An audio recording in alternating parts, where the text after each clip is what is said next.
buenas noches, bienvenidos a Bote Pronto en este jueves. Hoy tengo el gusto de estar con Lisa Sánchez, directora de... ¿Eres directora o directora ejecutiva? ¿Cómo le dicen en Mexicanos? Directora general. Directora general de Mexicanos Unidos contra la Delincuencia. Contra México Unido contra la Delincuencia, ese es el nombre. Pues yo creo que una de las mujeres y una de las personas, diría yo, más importantes en este proceso que lleva muchos años de tratar de hacer algo sensato para empezar y que la marihuana, el cannabis, sea regulado y por lo tanto no sea, en fin, criminalizado, que se pueda usar para asuntos médicos, para asuntos médicos. Lisa, ¿cómo estás? Muy bien, muy buenas noches, Carlos, un gustazo. Quise que vinieras hoy primero porque pasó algo internacionalmente muy importante. Cuéntaselo a la audiencia. Efectivamente, el día de ayer la Comisión de Estupefacientes, que es el órgano de gobierno de la Agencia de Naciones Unidas que trata el tema de drogas y delito, decidió eliminar una de las dos prohibiciones internacionales que pesan sobre la marihuana, eliminándola de una lista en una convención que data de 1961 para reconocerle por primera vez potencial terapéutico y uso médico a la marihuana, y esto es importantísimo porque es un proceso que se dio después de una revisión crítica de la evidencia científica del estado del arte que realizó la Organización Mundial de la Salud y que ha sido la primera desde 1936 que no actualizábamos la evidencia científica sobre marihuana. Y finalmente, después de haber hecho esta revisión, se decidió que efectivamente tiene potenciales terapéuticos, puede ayudar para tratar síntomas de muchas enfermedades y por lo tanto se elimina esa prohibición. ¿Qué significa? Que esto hoy en día... Esto es en la primera vez en la historia, es decir, que esta organización internacional, que es la encargada de hacerlo, dice, ¿qué creen? Sí sirve, ¿no? Sí sirve para usos médicos, exacto. Es la primera vez desde que existe el régimen internacional de control de drogas que esto sucede. Y aunque, digamos, esa prohibición de estar en esa lista no necesariamente obligaba a los estados a prohibir la marihuana, sí les recomendaba a los estados no autorizar su uso medicinal y por eso muchos estados miembros de Naciones Unidas no avanzaban con legislaciones en ese sentido, porque sobre todo tenían muchísimo miedo de entrar en violación flagrante con sus obligaciones de derecho internacional.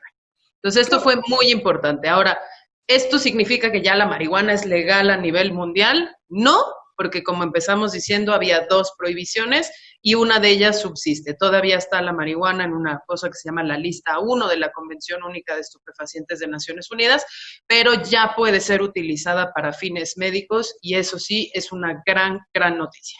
Es decir, quita un obstáculo en muchísimos países que los legislativos, los gobiernos utilizaban para ni siquiera hablar del tema. Es decir, hoy, si algún gobierno por ahí dice, no, la marihuana es espantosa, perdón, la ONU ya dijo que no, que sí puede ser médica. Eso es sensacional. Eso es lo que pasó exactamente. ¿Cómo votamos? ¿Cómo votó México? Nada más por saber. México votó a favor de la recomendación con un muy buen discurso que habló de la necesidad justamente de revisar periódicamente las listas de clasificación de todas las sustancias para adecuarlas a la realidad vigente. Me parece perfecto. Ok. Esto sucede cuando estamos en un proceso en México, un proceso que no ha sido fácil, complicado, lleno de cosas, pero que el Senado, digamos, tomó el primer paso cuando dictaminó y aprobó una iniciativa que ahora está en Cámara de Diputados, obligados por una orden de la Suprema Corte de Justicia de la Nación. Primero, quiero muy rápido hablar de lo terapéutico, es decir, lo medicinal todavía no está regulado, no está en esta iniciativa del Senado. ¿Eso lo tendrán que hacer en otro momento, Lisa? ¿Te acuerdas que en 2017 pasó una iniciativa de ley? El presidente Peña autorizó en ese momento que se hiciera legislación en materia de cannabis medicinal, pasó con mayorías pluripartidistas, todos los partidos dijeron, ay, sí, qué barbaridad, después de casos como los de los niños y las niñas con epilepsias refractarias.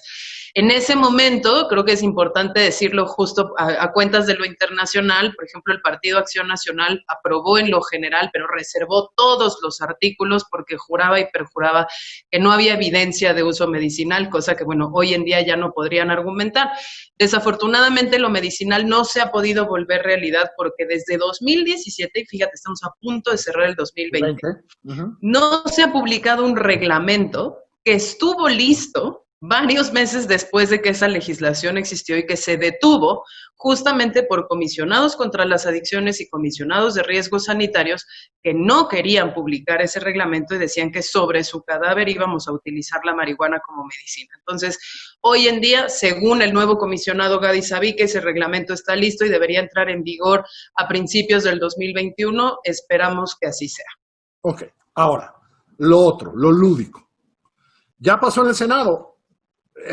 México Unido contra la Delincuencia ha tenido algunas objeciones al dictamen, va a diputados, mañana hay parlamento abierto, ¿sí? Es correcto. ¿Qué quisieras que pasara en diputados? Más allá de que sabemos que muchas veces si ya Morena dijo y tal, tú que llevas tanto tiempo, que conoces tan bien los problemas, ¿qué quisieras que pasara en diputados, Lisa, para que esta iniciativa, que yo dije en mi columna y lo repito, me parece un paso, es un paso hacia adelante, pero ¿no? ¿Qué te gustaría a ti que pasara para que sea un mejor paso o que fueran 4 pasos hacia la normalidad?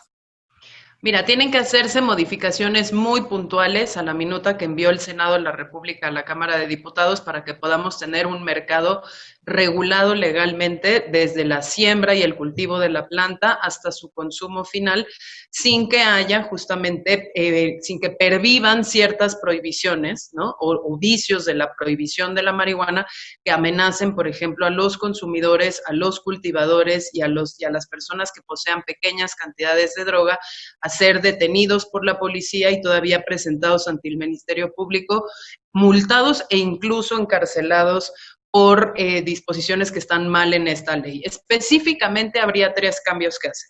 Okay. 1. Tenemos que sacar a la cannabis de la lista de sustancias prohibidas de la Ley General de Salud porque esos fueron los artículos que declaró inconstitucional la Suprema Corte. Si dejamos a la marihuana ahí... No se cumpliría la condición de la Suprema Corte si no pasa eso en la ley. Exacto. La Suprema Corte dijo hay 5 artículos de la Ley General de Salud que son inconstitucionales. Uno de ellos era la tabla, justamente porque la tabla sigue criminalizando tanto la posesión como el consumo, a pesar de que pone umbrales de posesión de pequeñas cantidades. Entonces, hay que sacar a la marihuana de esa lista para que pueda haber una despenalización efectiva del consumo y que las personas que posean 28 gramos de marihuana no vayan nunca a la cárcel y más bien les aplique algún tipo de sanción administrativa si incurrieron en alguna violación del régimen regulatorio. Segundo, tenemos que modificar el Código Penal. ¿Sabes por qué? Porque esta ley autoriza crear un mercado que va a tener licenciatarios privados que van a poder solicitar sus licencias de cultivo y cosecha de marihuana y sigue siendo un delito el cultivo en el Código Penal. Entonces, hay que quitarlo de ahí. O sea, aquí algún distraído va a poder ir a arrestarte, mientras que tú tienes una licencia de este instituto, en donde dice, no, yo puedo plantar. ¿Sabes qué va a ser lo peor? Que justamente nunca van a ir a perseguir a aquellos que tengan esas licencias y sean grandes empresas, sino que van a ir a perseguir a quienes por extrema necesidad o subsistencia estén cultivando marihuana y el Código Penal les va a seguir aplicando con penas que siempre han sido desproporcionadas. Cierto. Y la tercera cosa es que se tiene que eliminar el delito de posesión simple del Código Penal también, porque tú no puedes tener todo un mercado regulado y legal del lado de la oferta. Es como si dijeras, vamos a tener un mercado de alcohol o tabaco, que es perfectamente legal, la gente, ¿no? Se va a poder producir distintos tipos, tal, pero te voy a seguir amenazando con que la posesión de una bebida alcohólica o de un cigarro de tabaco sigue siendo un delito. Entonces, eso no puede subsistir, puede haber sanciones administrativas de varios tipos, incluso pueden quedar ciertos tipos de delitos en el Código Penal como el suministro a menores, pero no puede persistir el delito de posesión simple. Si logramos hacer eso, y un par de cambios cosméticos adicionales, como el hecho de que muy convenientemente en el último segundo el Senado perdió la prohibición de elaborar bebidas azucaradas con derivados de marihuana o incluso productos alimenticios con derivados de la marihuana, podríamos estar dando no solo un gran paso. Cuando dices perdió, ¿es que sigue ahí? No, es que estaba esa prohibición específica de no se pueden hacer bebidas azucaradas con marihuana, y en el último segundo, quién sabe, se les perdió y la quitaron.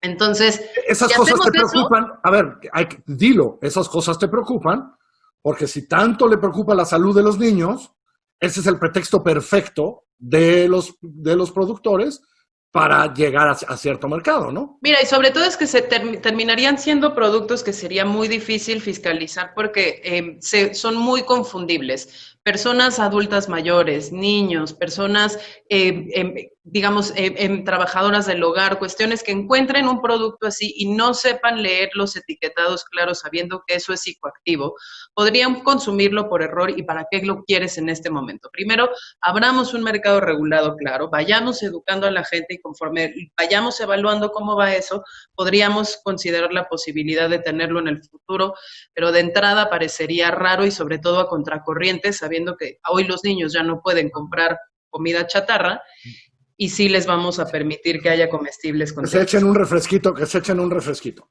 Sé que te preocupa también que sean las grandes corporaciones y algunas extranjeras que ya lo hacen en Canadá y en Estados Unidos las que ganen en este mercado. Es correcto, y es que, digamos, para que tú puedas comprar marihuana al menudeo en puntos de venta autorizados, se estableció un sistema de licencias. Y antes el Senado tenía ciertos candados para ese sistema de licencias, de manera que el resultado fuera un mercado relativamente atomizado, con muchos jugadores de un tamaño relativamente manejable, que tenía el propósito justo de que no hubiese un mercado que pudiese producir y vender marihuana en manos de 2 o 3 grandes empresotas, ¿no? Que no hubiera concentración. Sabiendo que estas empresas ya tienen la experiencia de la Los sistemas de información. Los sistemas saben cómo producir muchísimo, procesarlo y ponerlo en bonitos paquetes y venderlo, ¿no? Entonces, calma, somos un mercado que va a empezar, ¿no? Licencia de siembra y cultivo, no podías tener una licencia de transformación, no podías tener una licencia de comercialización. Esa restricción mágicamente también se le perdió al Senado en el Pleno mientras lo estaba discutiendo. Y hoy en día, cosas al Senado. Hoy en día, esa estructura de que no sean mutuamente excluyentes permitiría que la misma empresa concentrara todos los tipos de licencia y pudiera hacer desde la siembra del producto hasta la venta final en algo que va a generar barreras de entrada para los pequeños y medianos productores y sobre todo para los jugadores nacionales. Entonces, pues eso también tendría que modificarse. Parlamento abierto mañana, se tiene que votar antes del día 15 por la orden de la Suprema Corte de Justicia.